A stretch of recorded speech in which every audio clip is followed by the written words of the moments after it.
अस्सलाम वालेकुम स्टूडेंट्स। आज हम अपना नेक्स्ट लेक्चर स्टार्ट कर रहे हैं।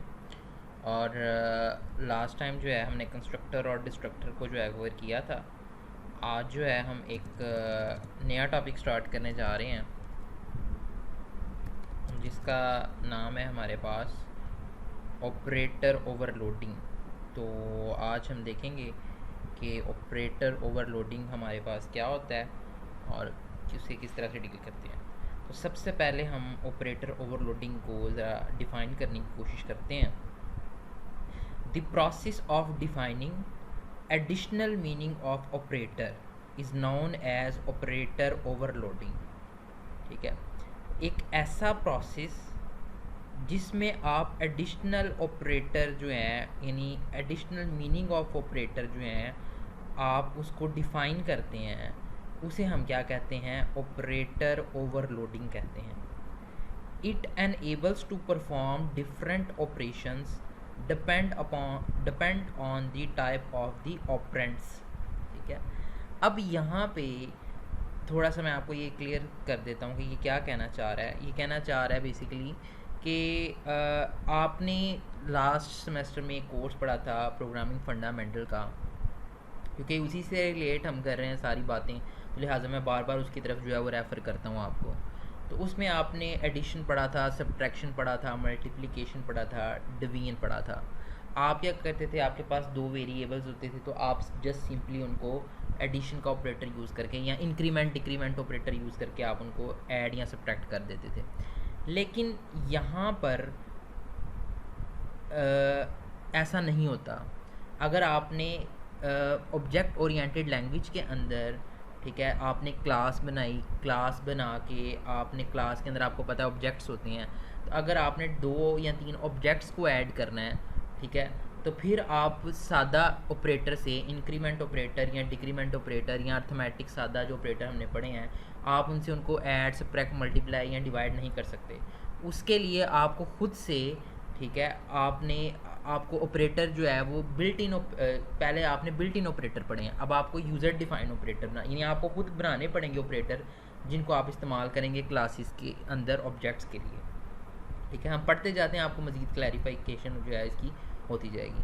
The basic arithmetic operators such as positive, plus, minus, multiplication, division normally work with basic data types such as int, float, long। ये आपने सारी data types पढ़ी हुई हैं। ठीक है, तो ये इनके साथ जो है आप यूज़ करते थे, आप ये एडिशन, ये सब्ट्रैक्शन, ये मल्टीप्लिकेशन और ये डिवीजन ऑपरेटर, ये इनको हम, आपको याद होगा हमने इनको नाम दिया था अर्थमेटिक ऑपरेटर्स का।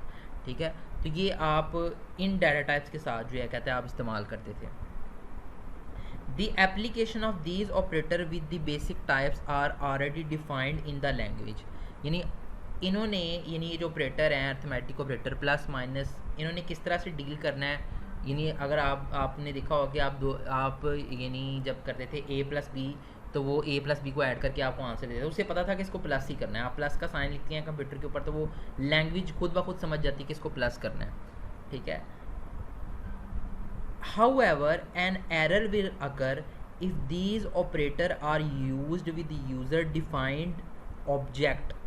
अब ये बात जरा समझने वाली है कि आप, अगर आपके पास सिंपल वेरिएबल्स हैं तो आप उनके अंदर a plus B, A plus B plus C, A minus B, A multiply by B, A divided by B आप सिंपली कर देते हैं।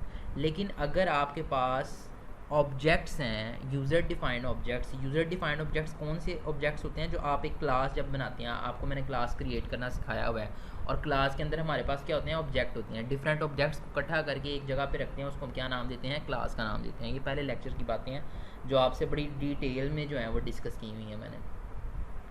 चलें जी, बहरहाल कहता है कि अब यानी जो ऑपरेटर्स हैं प्लस माइनस मल्टीप्लिकेशन और डिवीजन, ये आप सादा वेरिएबल के लिए इस्तेमाल कर सकते हैं, लेकिन जो यूज़र डिफाइंड ऑब्जेक्ट्स हैं उनके लिए आप इनको इस्तेमाल नहीं कर सकते। लेकिन अगर हम क्लास के अंदर पड़े हुए ऑब्जेक्ट्स को ऐड करना चाहते हैं या सब्ट्रैक्ट करना चाहते हैं तो फिर हम कैसे करेंगे? सादा, यानी सिंपल ए प्लस माइनस से तो हो नहीं रहे, उसके लिए करना पड़ेगा हमें खुद से एक जो है एक फंक्शन टाइप बनाना पड़ेगा जिसको हम ऑपरेटर ओवरलोडिंग कहते हैं।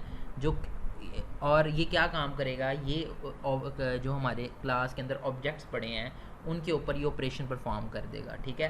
यानी आप प्लस कर सकते हैं, जो भी आप काम करना चाहते हैं। तो उस प्रोसेस को, यानी जो आप खुद बनाएंगे, उस प्रोसेस को हम क्या नाम देते हैं? ऑपरेटर ओवरलोडिंग का नाम देते हैं।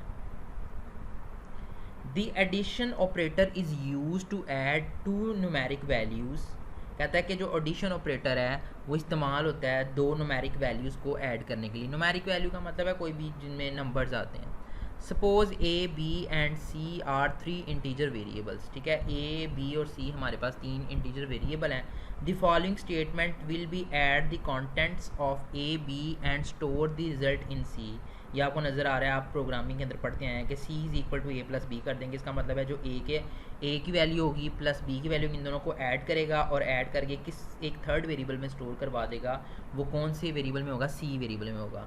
अब ये आपको एग्जांपल दे रहा है कि आपने पीछे क्या पढ़ा है और अब आप आगे क्या पढ़ने लगे हैं, ठीक है। मतलब हम इस लेक्चर में हम ये देखना चाह रहे हैं कि हमने पीछे जो ये एडिशन, सब्ट्रैक्शन, मल्टीप्लिकेशन, डिवीजन, इनको कहते हैं अर्थमेटिक ऑपरेटर्स, ये हमने अप्लाई किए थे वेरिएबल्स पे। लेकिन अब हम इनको अप्लाई करना चाहते हैं क्लास के ऑब्जेक्ट्स के ऊपर। तो जब क्लास के ऑब्जेक्ट्स के ऊपर हमने इनको अप्लाई करना है तो वो किस तरह से करना है, ठीक है। उसके लिए क्या करना पड़ता है? उसके लिए हमें एक प्रोसेस का इस्तेमाल करना पड़ता है जिसको हम नाम देते हैं ऑपरेटर ओवरलोडिंग का। उसके अंदर हम क्या करते हैं? बेसिकली ऑपरेटर को ओवरलोड करते हैं। ओवरलोड करने से क्या मुराद है कि उसको खुद बताते हैं कि भाई ये फंक्शन जो है परफॉर्म करें। बहरहाल हम आगे एक प्रोग्राम भी करेंगे नेक्स्ट लेक्चर में, तो फिर आपको मज़ीद इसकी क्लैरिफिकेशन हो जाएगी कि हम किस तरह से जो है काम करते हैं। The addition operator already knows how to process integer operands. यानी एडिशन ऑपरेटर, यानी ये जो ऑपरेटर है एडिशन वाला, ये पिछली साइड पे गया हूँ मैं, यानी ये पहले ही जानता है कि आपने इन दो वैल्यूज़ को कैसे ऐड करना है, ठीक है। But it does not know how to process two user defined objects. लेकिन ये नहीं जानता कि हमारे पास जो दो हमारे पास यूज़र डिफाइंड ऑब्जेक्ट्स हैं उनको जो है कैसे डील करना है, ये उनके बारे में नहीं जानता। लेकिन हाँ, अलबत्ता ये ज़रूर जानता है कि जो सिंपल दो हमारे पास अगर वेरिएबल आ जाएं तो उनको जो है किस तरह से डील किया जाता है, ठीक है। तो लेकिन ये अगर हमारे पास यूज़र डिफाइंड ऑब्जेक्ट्स हैं, यूज़र डिफाइंड ऑब्जेक्ट्स से क्या मुराद है मैं आपको एक दफ़ा फिर बता दूं, जो क्लास के अंदर हमारे पास ऑब्जेक्ट्स होते हैं उनकी बात की जा रही है। The above statement will generate error if A, B and C objects of a class. अगर ये ए, बी और सी वेरिएबल ना हो बल्कि ऑब्जेक्ट हों किसी क्लास के, तो फिर यही स्टेटमेंट जो हमने लिखी है पीछे, C is equal to A plus B, अगर ये ऑब्जेक्ट हों किसी क्लास के तो एरर क्रिएट करेगा, क्योंकि ये सिर्फ वेरिएबल को डील कर सकता है, ये क्लास के ऑब्जेक्ट को, ये जो एडिशन का ऑपरेटर है उसे डील नहीं करता। However operator overloading can be enable the addition operator to manipulate two objects. तो इस मकसद के लिए हमें क्या करना पड़ेगा? ऑपरेटर ओवरलोडिंग जो है उसको यूज़ करना पड़ेगा। अगर हम दो ऑब्जेक्ट्स के दरमियान हम क्या करना चाहते हैं, फॉर एग्जांपल अगर एडिशन का और एडिशन ऑपरेटर ही यूज़ करना चाहते हैं, ठीक है, तो फिर हमें ऑपरेटर ओवरलोडिंग का, यहाँ पे अब आपको बात मेरे ख्याल समझ आ गई होगी कि ऑपरेटर ओवरलोडिंग कब इस्तेमाल करते हैं? जब हमने क्लास के अंदर मौजूद ऑब्जेक्ट्स को ऐड करना है तो फिर हम ऑपरेटर ओवरलोडिंग करेंगे। क्यों करते हैं? वो इसलिए करते हैं क्योंकि सादा अगर हम a प्लस बी कर देंगे तो वो वेरिएबल के लिए, जो सादा वेरिएबल्स हैं प्रोग्रामिंग के, उनके लिए वो जो है वो यूज़फुल है, यानी उनके लिए जो है वो इस्तेमाल किया जा सकता है। लेकिन इसके लिए जो है इसको इस्तेमाल नहीं किया जाए। अगर करने की कोशिश भी करेंगे तो क्या आ जाएगा? एरर आ जाएगा। तो इस मकसद के लिए हमें क्या करना पड़ता है? ऑपरेटर ओवरलोडिंग जो है वो करनी पड़ती है। Overloading an operator, an operator can be overloaded. अब वो बताने लगा किस तरह से करते हैं। An operator can be overloaded by declaring a special member function in the class, ठीक है। क्लास के अंदर ही आप एक स्पेशल मेंबर फंक्शन जो है उसे डिक्लेयर करते हैं, ठीक है। वो स्पेशल मेंबर फंक्शन क्या बताएगा कि आप ऑपरेटर की ओवरलोडिंग करने लगे हैं। The member function uses the keyword operators with the symbol of operator to be overloaded, ठीक है। आप एक कीवर्ड यूज़ करेंगे, यानी कीवर्ड से मुराद है रिजर्व वर्ड होगा हमारे पास ऑपरेटर का, और उसके साथ आप वो सिंबल यूज़ करेंगे। लेट्स सपोज अगर आप एडिशन करना चाह रहे हैं तो एडिशन का यूज़ कर देंगे, इंक्रीमेंट करना चाह रहे हैं इंक्रीमेंट कर देंगे, डिक्रीमेंट करना चाह रहे हैं डिक्रीमेंट कर देंगे। अब हम इसका सिंटैक्स देख लेते हैं कि हमारे पास इसका सिंटैक्स किस तरह से होता है। The syntax of overloading an operator is as follows. Return type, सबसे पहले आपने रिटर्न टाइप लिखी। ऑपरेटर ये एक रिजर्व वर्ड है। ये ओपी ऑपरेटर, इसका ओपी से मुराद है वो ऑपरेटर आपने यूज़ करना है। अगर आपने एडिशन करना है तो यहाँ पे प्लस प्लस लिख देंगे, यानी अगर इंक्रीमेंट करना है तो प्लस प्लस, अगर सब्ट्रैक्शन करना है तो यानी डिक्रीमेंट करना है तो माइनस माइनस। ये आगे आप ब्रैकेट्स डालेंगे। ये हमारे पास स्टार्टिंग ब्रैकेट है इस ऑपरेटर, क्योंकि हम ऑपरेटर ओवरलोडिंग कर रहे हैं। ये फंक्शन बॉडी आ जाएगी और ये इसकी ब्रैकेट क्या हो जाएगी, हमारे पास क्लोज हो जाएगी। ये एग्जांपल देखें जी आप। वॉइड यानी जो रिटर्न टाइप है ये इंटीजर नहीं है, फ्लॉट नहीं है, बल्कि हम क्या ले रहे हैं, वॉइड ले रहे हैं। ऑपरेटर रिजर्व वर्ड है, हमने यूज़ किया। हम एडिशन करना चाह रहे हैं तो ये इस तरह से हमने ऑपरेटर, ये ऑपरेटर की जगह आ गएगा प्लस प्लस, ठीक है, ये ब्रैकेट आ गई।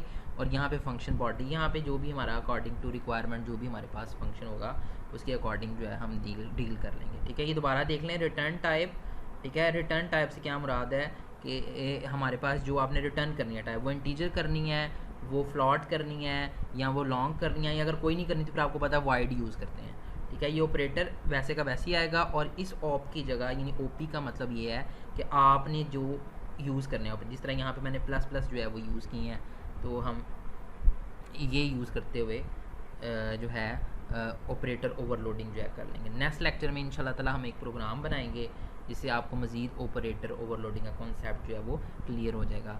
लाजमी जो है आप लोग लेक्चर ध्यान से पढ़ें। ये कोर्स जो है ये टेक्निकल थोड़ा सा कोर्स है और आपको सेल्फ स्टडी ज़्यादा करनी पड़ेगी, ठीक है। इसमें बेसिकली इस कोर्स में कॉन्सेप्ट्स बताए जाते हैं, लेकिन आपको सेल्फ स्टडी खुद करनी पड़ती है क्योंकि आपने प्रोग्रामिंग फंडामेंटल का कोर्स पढ़ा हुआ है। तो ये आप ध्यान से डिटेल से इसको ध्यान से पढ़ें और ताकि आप कामयाब हो सकें। बाकी इंशाल्लाह ताला नेक्स्ट लेक्चर में जो है हम इससे मज़ीद इसकी डिस्कशन करेंगे।